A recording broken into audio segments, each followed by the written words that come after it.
방응모는 1883년 평안북도 정주에서 태어나 광산업에 뛰어들어 금맥을 찾으면서 벼락부자가 됩니다. 그리고 1933년 자금난으로 어려워진 조선일보는 인수합니다. 이때 항일 민족지 성향의 조선일보를 친일신문으로 바꿔버렸다는 비판이 있습니다. 그리고 조선일보 사주 가문은 매우 복잡합니다. 먼저 조선일보를 인수한 방응모는 16세 때 승계도와 결혼하고 두 아들을 두었으나 모두 어린 나이에 세상을 떠났습니다. 이에 두 번째 부인을 얻었으나 역시 자식이 없었습니다. 결국 40세가 되던 해인 1924년 친형인 방응곤의 차남 방지윤을 양자로 입적시켰습니다. 이 방지윤이 바로 조선일보의 사주 방일영과 방우영의 친아버지입니다. 그러나 방지윤은 1940년 갑작스럽게 사망하게 되었고 졸지의 유복자가 된 방일영, 방우영 형제는 각각 17세와 12세였습니다. 한편 방응모는 조카를 양자로 입양한 뒤에도 친자를 얻기 위한 노력을 게을리 하지 않았습니다. 기어코 아들을 낳기 위해 세 번째 부인을 맞았으나 외동딸을 얻는데 만족해야 했습니다. 이후에도 자신의 피를 이어받은 아들을 얻겠다는 일념으로 60세가 되던 1943년 화신백화점 점원 출신의 젊은 처녀 노우용과 네 번째 결혼식을 올립니다. 그리고 마침내 방응모는 고대하던 첫 아들을 얻게 되는데 그 아들이 바로 방재선입니다. 이후에도 방응모는 노우용과의 사이에서 아들 둘을 더 낳게 되며 자신의 꿈을 이루게 됩니다. 그러던 와중에 한국전쟁이 발발했고 방응모는 당시 서울을 점령한 북한군에 의해 연행되었습니다. 이후 그의 소식은 끊기게 되었고 결국 실종 처리되었다고 합니다. 방응모가 북한으로 끌려가던 1950년 양손인 방일영의 나이는 27세였고 장남인 방재선의 나이는 겨우 6살에 불과했습니다. 따라서 자연스럽게 양손자인 방일영이 조선일보의 관리 책임을 맡게 되었습니다. 이에 대해 방응모의 친아들인 방재선은 이렇게 주장합니다. 나는 어린 시절부터 나중에 어른이 되면 사주의 장남인 내가 조선일보를 당연히 넘겨받을 수 있을 것이라고 생각했다. 그러나 내가 세상 물정을 알 만큼 성장했을 땐 이미 조선일보 내의 방일영 체제가 확고해진 상태였다. 결국 나는 그렇게 조카 방일영 형제에게 조선일보를 빼앗겼다. 방지윤이 방응모의 양자로 가면서 방지윤의 아들인 방일영과 방우영은 방응모의 양손자가 되었습니다. 이에 방일영과 방우영은 신문사 지바이로 불리며 자라게 됩니다. 방일영은 경성 제1고등보통학교를 거쳐 일본으로 유학과 주호대학 예과를 졸업했습니다. 그러던 1943년 할아버지 방응모의 부름으로 한국으로 돌아왔고 조선일보로 입사하여 사장의 비서로 일하게 됩니다. 그리고 1950년 방응모 사장이 납북되자 방일영이 조선일보의 이사로 선임됩니다. 방일영이 경영을 맡았을 때 조선일보는 전쟁을 지나며 최악의 경영난에 직면해 있었습니다. 당시 조선일보는 전쟁으로 사옥이 불에 타고 신문인쇄 시설이 파괴되는 등 큰 피해를 본 상황이었죠. 이에 방일영은 뿔뿔이 흩어진 기자들을 다시 모아 조선일보 속간에 힘썼다고 합니다. 특히 방일영은 조선일보는 사설신문이라는 신념을 가지고 있어 당대 최고 논객들을 조선일보로 불러 모았습니다. 그리고 1954년 방일영은 조선일보 대표이사로 취임하며 경영권을 잡았습니다. 한편 방일영 회장이 신문사 생활 동안 편집국의 얼굴을 보인 적은 5손가락에 꼽을 정도밖에 안 된다고 합니다. 이는 방일영 회장이 맡기면 간섭한 것보다 더 큰 것을 얻는다고 믿었기 때문입니다. 그가 편집국장들에게 당부한 말은 이 말뿐이었죠. 남에게 상처를 주는 기사나 남의 가슴에 못 박는 일은 삼가라. 조선일보 방씨 일가의 흑석동 저택은 매우 크고 비싸기로 유명합니다. 3천여 평 규모의 저택은 높은 벽과 울창한 숲으로 둘러싸여 있어 겉에서 보면 마치 거대한 성을 연상시킵니다. 이 대저택은 5천억이 넘는다는 분석도 나왔으며 한때 이건희 삼성전자 회장의 용산구 이태원동 저택을 제치기도 했습니다. 그리고 과거 이 대저택에는 방일영 회장이 살았는데 방일영 회장은 밤의 대통령으로 널리 알려진 인물입니다. 과거 방일영의 지인은 그에 대해 이렇게 말한 적이 있습니다. 낮에 대통령은 그동안 여러분이 계셨지만 밤의 대통령은 오로지 회장님 한 분이셨다. 밤의 대통령이라는 말은 청와대의 주인인 대통령에 견줄 만한 실력자라는 뜻도 있지만 기생을 다루는데 솜씨가 탁월했던 방일영의 밤 문화를 빗댄 것이기도 합니다.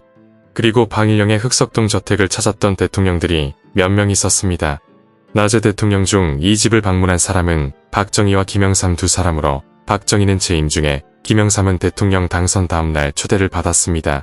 실제 방일영은 양조부인 개초 방응모가 한국전쟁 중에 납북된 이후 조선일보는 방일영이 실질적으로 이끌어왔고 그 과정에서 이승만, 박정희는 물론 역대 대통령들과도 교류해왔습니다.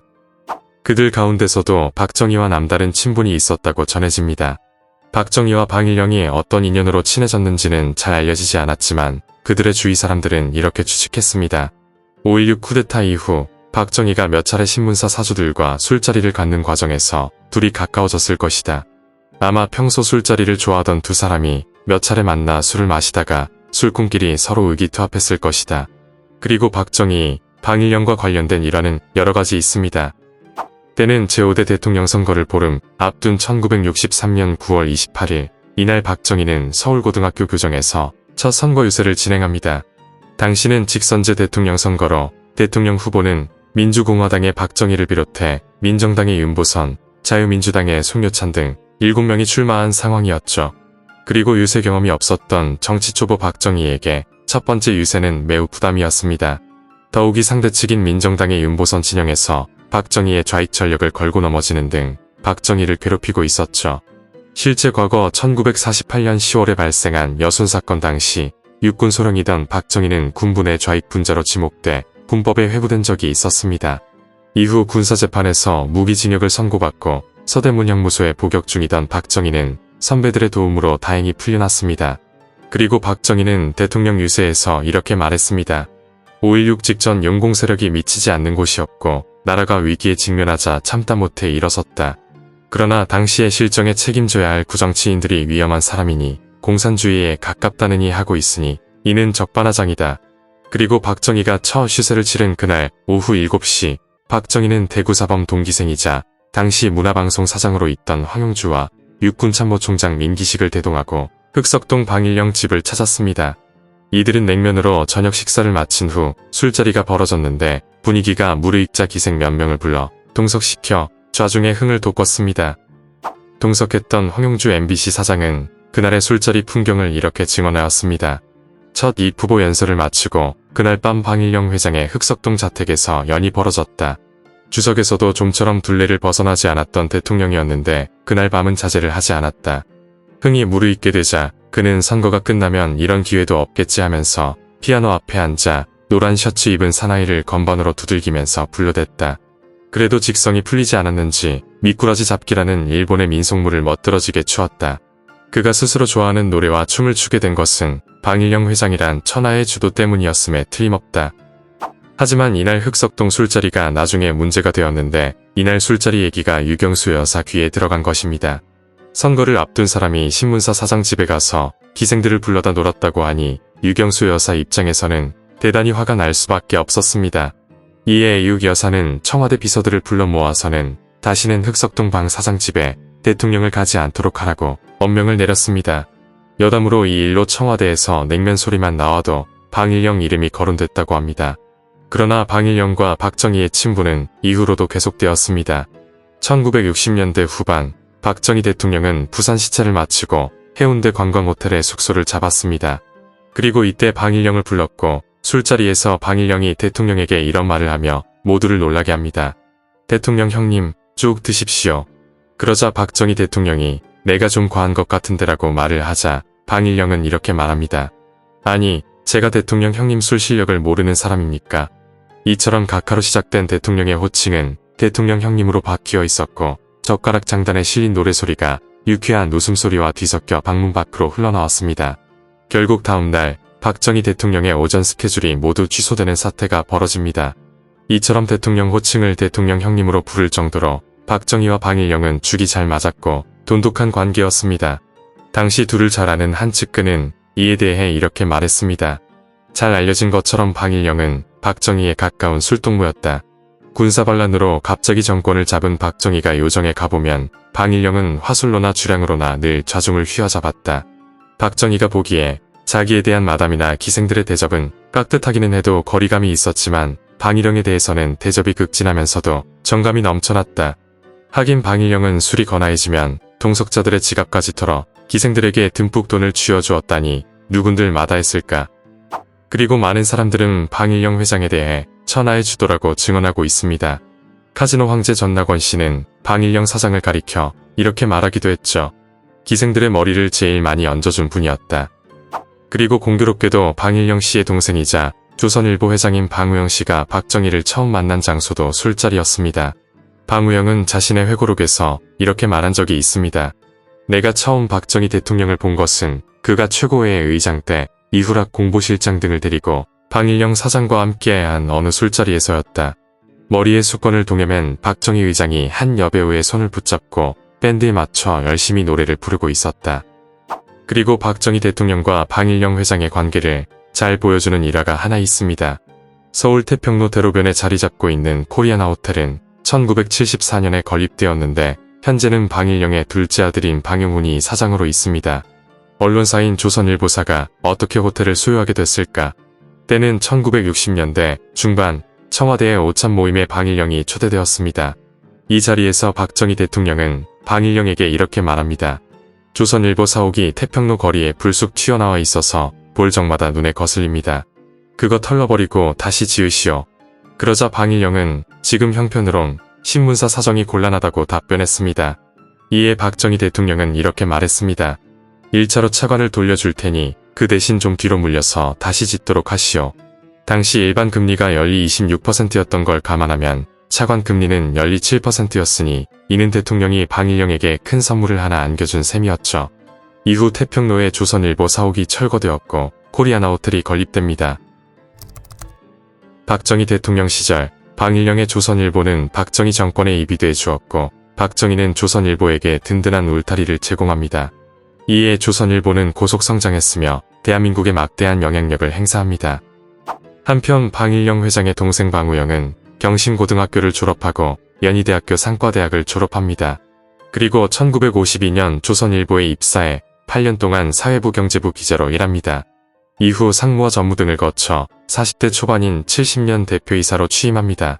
그렇게 형 방일영으로부터 조선일보의 실질적인 경영권을 넘겨받았고 방일영 본인은 회장으로 취임합니다. 방우영은 조선일보 사장으로 취임한 뒤 타사에서 유능한 편집 기자들을 스카우트해 신문 편집을 변화시키고 젊은 기자들에게 제 옷 빼고 다 바꿔보라고 주문하는 등 파격과 혁신을 요구합니다. 그리고 방우영 사장은 유신 군사 독재 정권을 거치며 조선일보 성장기를 주도합니다. 결국 62년 10만 부가 채 안 됐던 조선일보의 판매 부수는 79년 100만 부를 돌파하는 등 업계 선두로 자리 잡게 됩니다. 조선일보 사주 일가와 소유권 분쟁을 벌였던 방제선은 방씨 형제에 대해 이렇게 주장했습니다. 방일영 방우영 형제는 해방 이후 역대 정권과 밀착하면서 보통 사람들은 도저히 상상할 수 없는 권세를 누려왔다. 특히 이후락을 매개로 한 박정희와 방일영의 뜨거운 친분 관계는 천하가 다 아는 일 아닌가. 그러면서 방제선은 조선일보 사주와 최고 권력자와의 권한 유착은 오공 당시에도 그대로 이어졌다고 주장합니다. 순진했던 나는 그런 사정도 모른 채 전두환 정권이 내건 정의사회 구현이라는 구호만 믿고 1982년 방일영 형제의 비리와 소유권 강탈을 고발하는 탄원서를 냈던 적이 있다. 그러나 방일영 형제는 건재했고 도리어 남한 정보기관에 끌려가 곤욕을 치렀다. 그리고 시간이 흐른 2003년 방일영 회장이 세상을 떠나게 됩니다. 이날 빈소에서 방일영 회장의 자식들 중 두 딸과 아들은 자신의 정체를 드러내는 것이 허용되지 않았고 심지어 발인식에도 참석하지 못했다고 합니다. 어쩌다 이런 일이 발생했을까? 호방하기로 유명한 방일영 회장의 자신 욕심은 유별났다고 합니다. 먼저 1944년 21세였던 방일영은 3살 아래의 박현숙과 결혼식을 올립니다. 박현숙은 한학자인 박소놈의 넷째 딸로 숙명여고를 졸업한 인물입니다. 이후 박현숙은 6.25가 일어날 때까지 6년 동안 시할아버지와 시할머니를 모시고 살았습니다. 박현숙은 당시 의정부 집에서 방응모의 첫 번째 부인 승계도와 둘째 부인 이인순 등 시할머니 4명을 모시고 살았다고 전해집니다. 그리고 방일영은 본부인 박현숙 사이에 이남 일녀를 두었고 그중 둘째이자 장남이 조선일보 방상훈 사장이고 차남이 코리아나 호텔 방영훈 사장입니다.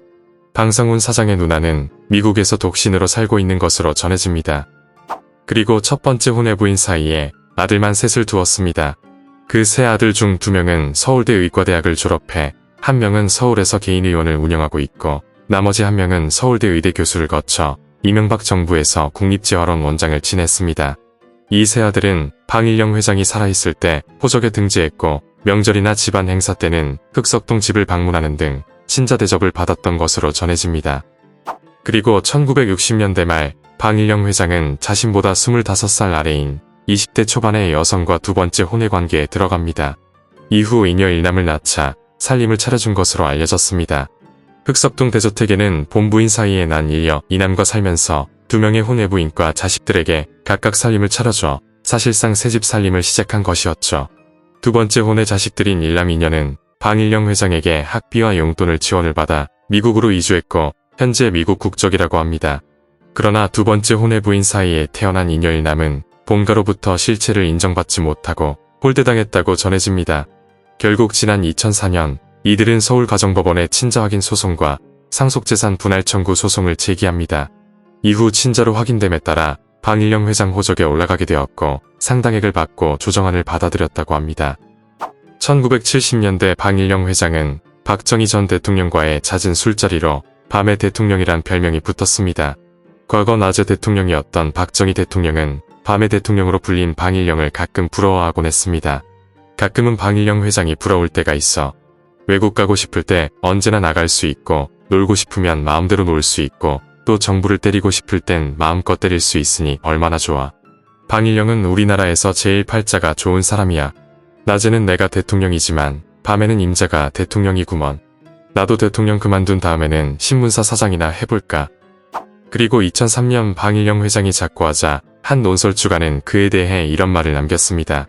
방일영은 조선일보 마당에서 태어나 그 안에서 성장했고 조선일보와 함께 고난을 겪어냈다.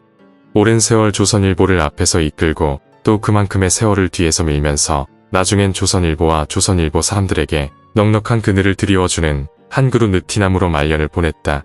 방일영은 1999년 조선일보 고문직에서 물러나 은퇴하면서 이제 걱정도 여한도 없다고 했다. 그의 일생에는 조선일보밖에 없었다. 오늘 이야기는 여기까지입니다.